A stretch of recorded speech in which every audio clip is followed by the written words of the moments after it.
मी नितीन पाटील मुळे number 1 news channel प्रस्तुत गरजा महाराष्ट्र माझामध्ये आपणा सर्वांचे हार्दिक स्वागत करतो।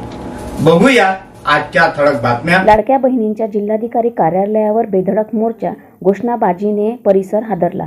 शहरातील लाडक्या बहिणींनी आज जिल्हाधिकारी कार्यालयावर बेधडक मोर्चा गाठत आपल्या विविध मागण्यांसाठी आक्रमक भूमिका घेतली। सकाळपासूनच महिलांची मोठी गर्दी जिल्हाधिकारी कार्यालयासमोर जमली होती।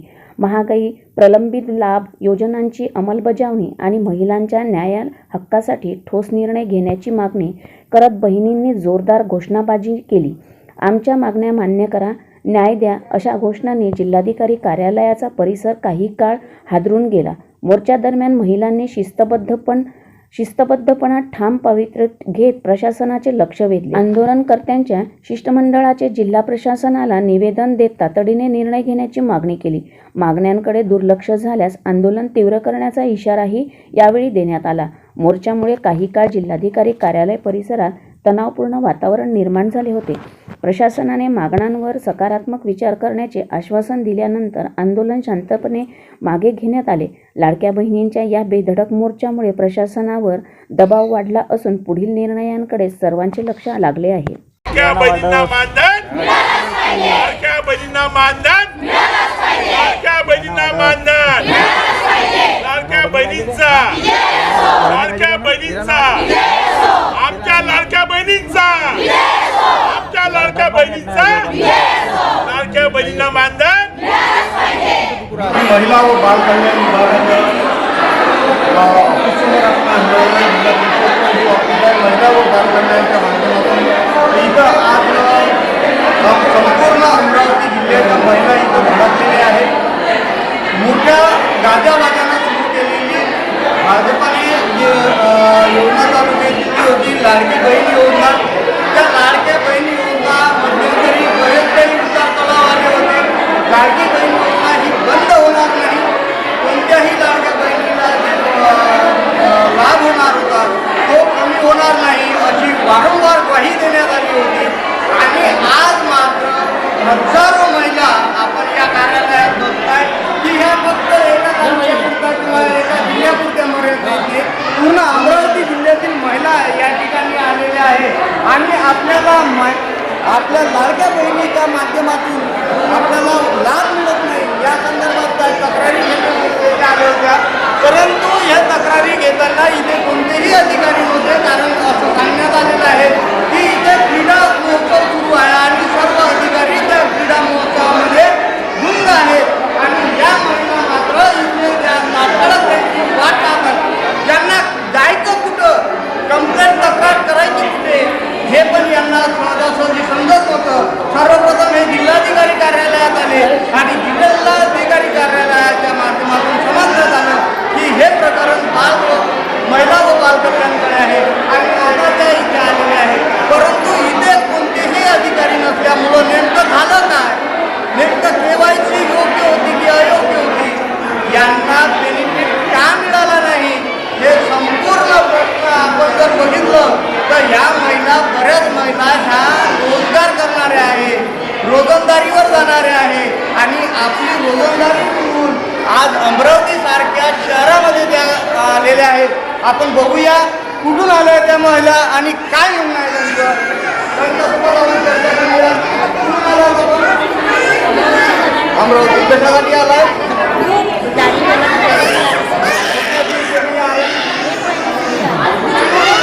आप कुछ शासकीय कर्मचारी के रिलेटेड ऐसा कुछ नहीं है? केवाईसी की हुई कि केवाईसी नहीं की थी?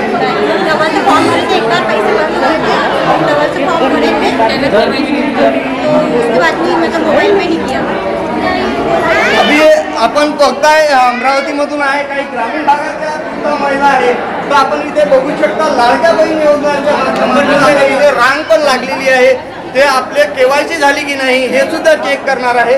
आपण बघूया आपण कुठून आलोय? अमरावती, प्रॉपर अमरावती। कशासाठी रांगेत लागला? केवायसी झालेली आहे, केवायसी झालेली आहे।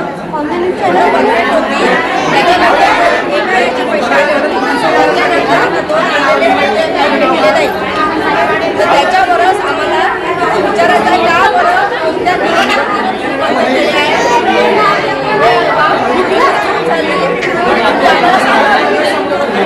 या पद्धतीच्या महिला इथे आहे. ग्रामीण भागातून काही महिला आलेल्या आहे. त्यांना बऱ्याच ठिकाणी काही पुरुष वर्ग पण त्यांच्यासोबत आहेत. त्यांच्यासोबत सुद्धा आपण चर्चा करूया. आपण कुठून आलाय? गावगाव. कशासाठी आलाय? कोणाची आपली आहे? मॅडमची. काय काय प्रयत्न केले? मोबाईलवर केलेली आहे. सगळं आले त्यानं केव्हाशी केले माझ्या गावात त्याचे पैसे आले आहेत. गजानन रुईकर, राहणार महेंद्र कॉलनी, अमरावती. माझे नोव्हेंबर आणि डिसेंबरचे पैसे आलेले नाही आहे आणि KYC चुकलेली आहे. मी बँकेमध्ये पण DBT चेक केली. ते म्हणतात तुमचं आतापर्यंत जर पैसे आले ऑक्टोबरपर्यंत तर आताचे पण येऊ शकतात, पण त्यांनी ही KYC चुकली दाखवलेली आहे. तर माझं म्हणणं आहे की सगळ्या महिलांचे पैसे या लोकांनी लवकरात लवकर चालू करावे, नाही तर आम्ही आणखी याच्यापुढे अधिक आक्रमक आंदोलन चालू करू. तर त्यांनी 12 वाजेपर्यंत सांगितलं की आमचा क्रीडा महोत्सव चालू आहे, पण त्यांचा एकही अधिकारी आमच्यासमोर आला. तेव्हा यांच्या एका अधिकाऱ्याने त्यांचा दार उघडला आणि आता एकेकाचा काय प्रॉब्लेम आहे ते चेक करत आहे. आता KYC होणार नाही आहे, याच्यासाठी काही पर्याय सांगितला का तुम्ही तुम्हाला? लिंक ओपनच नाही आहे, काहीच नाही सांगितलं. निवेदन दिलं म्हणून सांगत आहे ते. आता लिंक ओपन करा आमची, एवढंच आमचं म्हणणं आहे लिंक ओपन करा आणि सगळ्यांचे प्रॉब्लेम सॉल्व्ह करा. एकंदरीत हे प्रकरण या पद्धतीचं आहे की जिथे KYC पूर्ण करूनही त्यांना लाभ मिळालेला नाही आणि पुढे KYC झाली नाही म्हणून लाभ मिळाला नाही, KYC झाली नाही म्हणून लाभ मिळाला नाही, ही गोष्ट जर आपण अपरिहार्य धरली तरी ज्यांची KYC झालेली आहे त्यांनी मात्र अजूनही त्यांना लाभ मिळाला नाही. मागच्या गेल्या 2 महिन्यापासून ज्यावेळेस KYCचं ऑप्शन लाडक्या बहिणीचं सुरू झालेलं होतं, आमच्या या सर्व लाडक्या बहिणींनी KYCचं ऑप्शन त्या पूर्ण प्रक्रिया पूर्ण केल्या. परंतु मागच्या 2 महिन्यापासून त्या लाडक्या बहिणीच्या पैशाच्या आतुरतेने वाट पाहत आहेत. ज्यावेळेस ज्यांना समजलं की बा आमचे बाकीच्या महिलांच्या 1500 रुपये जमा झाले खात्यामध्ये, परंतु आमचे झाले नाही, त्यामुळं मागच्या गेल्या 4 दिवसापासून सातत्याने या ठिकाणी महिला येत आहेत. आज तुम्ही पाहता जवळपास जिल्ह्यातनं 500हून अधिक महिला या ठिकाणी आलेल्या आहेत. आज या महिलांना ज्या पद्धतीनं लाडक्या भावानं जे 1500 रुपये देण्याचे कबूल केले होते, त्या कबूल केल्यानंतर या महिलांनी या ठिकाणी KYC केली. परंतु KYCमध्ये ज्यावेळी यांनी चेक केल्यानंतर त्यांना माहीत पडलं की बा आपली KYC चुकली. हा विषय म्हणजे असा झालेला आहे का या सर्व महिला ग्रामीण भागातनं बिलॉंग करतात, त्यामुळं या महिलांना KYCचं ऑप्शन सिलेक्ट करत असताना काही चुका होतात. चुका या प्रत्येक व्यक्तीकडनं प्रत्येक माणसाकडनं होत असते, परंतु चूक झाल्यानंतर ते दुरुस्त करण्याचं सुद्धा ऑप्शन या ठिकाणी असायला पाहिजे होतं. परंतु KYCची लास्ट डेट 31 डिसेंबर असल्या कारणामुळं आता KYCची कुठल्याही प्रकारचं ऑप्शन उपलब्ध नाही आहे. त्यासाठी या महिला या ठिकाणी आलेल्या होत्या. या महिलांनी सगळ्यांकडे साकडं मांडलं की बुवा ज्या पद्धतीनं आम्ही आमच्या ताकदीनं पाठपुरावा करून सरकारनं आम्ही मदत केली आणि सरकारने सुद्धा या महिलांना गेल्या 2 वर्षापासून 1500 रुपयाचं मानधन दिलं. त्यामुळं आज या ठिकाणी आम्ही चेक केलं आणि माझं सन्माननीय आमचे जे आमदार आहेत रविभाऊ राणा यांना विनंती आहे की या महिला ज्या ठिकाणी आलेल्या आहे, ज्या महिलांना न्याय मिळाला पाहिजे त्यासाठी KYCचं ऑप्शन पुन्हा शासनानं सुरू करून द्यावं ही सुद्धा विनंती करतो. मुख्यमंत्री मोदयांच्या लाडक्या बहिणी आज वंचित राहत आहेत. तुम्हाला सुद्धा हे कसं पाहता येईल याचं सुद्धा गांभीर्य मुख्यमंत्री मोदयांनी घ्यायला पाहिजे व एडिटचं ऑप्शन तात्काळ लवकर सुरू करून देण्यात यावं, जेणेकरून या महिलांना पुन्हा 1500 रुपये यांच्या लाडक्या भावाकडनं ज्या महिलांना भेटतील. आता तुम्ही जे भेटले गेल्या 2 महिन्यापासून या महिलांचं मानधन शिल्लक आहे, नोव्हेंबर आणि डिसेंबरचा. आणि आता यापुढं KYC चुकली आहे तर यापुढे त्यांना KYCचे पैसे किंवा मानधनचे पैसे भेटणार नाही. त्यामुळं जोपर्यंत एडिटचं ऑप्शन येत नाही तोपर्यंत या लाडक्या बहिणीला इथून पुढं भेटेल की नाही भेटेल हे सुद्धा शंकाच आमच्या मनात येत आहे. संबंधित अधिकाऱ्यांसोबत तुमची चर्चा झाली का? संबंधित अधिकाऱ्यांशी मी चर्चा केली.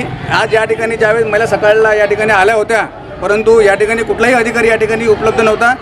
ज्यावेळेस त्यांना फोन केले त्यांनी सांगितलं की आमचा क्रीडा महोत्सव चालू आहे, परंतु मी त्यांना म्हटलं तुमचा क्रीडा महोत्सव हा तुमच्या एन्जॉयसाठी नाही आहे, तुम्ही शासनाचे अधिकारी आहात, तुम्ही जरी गेले असाल तरी तुमचे 2 इथं प्रतिनिधी इथं असणं आवश्यक आहे.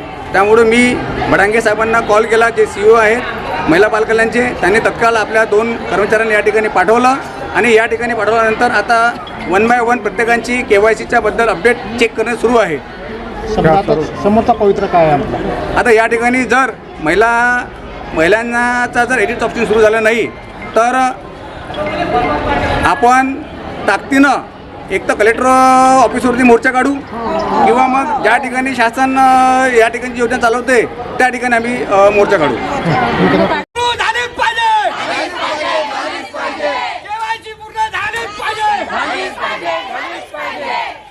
लाडक्या बहिणी आणि किती आपल्याला न्याय भेटला नाही, किती आपल्याला अतिशय दर्जाहीन वागणूक केली त्या महिला बाल अधिकाऱ्यांनी आपण सन्मानित जिल्हाधिकाऱ्यांकडे लाडक्या बहिणींचा लाडक्या बहिणींचा लाडक्या बहिणींचा लाडक्या बहिणींना मानधन, लाडक्या बहिणींना 1500 रुपये, लाडक्या बहिणींना 1500 रुपये. लाडक्या बहिणींनी केलेली ई-केवायसीचं अपडेशन सुरू झालंच पाहिजे. ई-केवायसीचं अपडेशन सुरू झालंच पाहिजे. लाडक्या बहिणीच्या खात्यात जसे 1500 रुपये आले तसे पुन्हा आले. लाडक्या बहिणींना मानधन, लाडक्या बहिणींचा, आमच्या लाडक्या बहिणींचा, लाडक्या बहिणींना मानधन, लाडक्या बहिणींना मानधन, लाडक्या बहिणींना मानधन, लाडक्या बहिणींना मानधन, लाडक्या बहिणींचा, लाडक्या बहिणींचा. सर्व न्यूज चॅनलसाठी मी नितीन पाटील मुळे, धनराज खडतांसह, अमरावती.